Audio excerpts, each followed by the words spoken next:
Tingkat kepatuhan penyampaian surat pemberitahuan tahunan SPT Pajak Penghasilan sejak tahun 2023 hingga Juli 2024 tumbuh 5,68%. Akumulasi SPT yang masuk hingga 31 Juli 2024 mencapai 365.119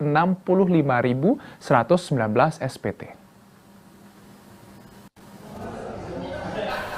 Tumbuhnya tingkat kepatuhan wajib pajak melakukan penyampaian SPT ini tidak terlepas dari kinerja penegak hukum berupa pemeriksaan dan penagihan pajak yang telah memberikan kontribusi pada penerimaan pajak di Kanwil DJP Bali.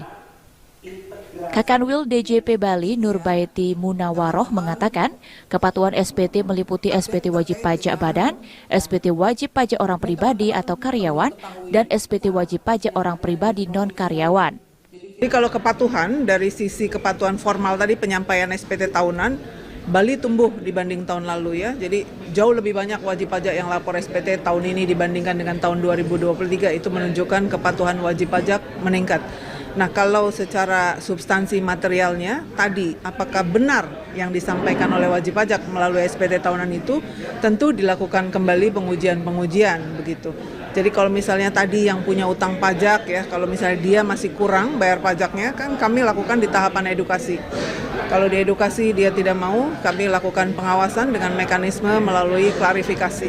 Kalau misalnya diklarifikasi dia juga bertahan, ya padahal kami punya data yang valid, tentu kami lakukan pemeriksaan dan penetapan. Ketetapan pajak itulah yang menjadi dasar kami untuk melakukan penagihan pajak. Realisasi penerimaan pajak dari pemeriksaan dan penagihan pajak hingga 31 Juli 2024 mencapai 152,91 miliar rupiah. Hingga saat ini, sebagian besar NIK sudah dipadankan sebagai NPWP. Dari total 1,3 juta wajib pajak orang pribadi di Bali, 1,28 juta telah melakukan pemadanan NIK NPWP. Haris dan Nyoman Buddha melaporkan.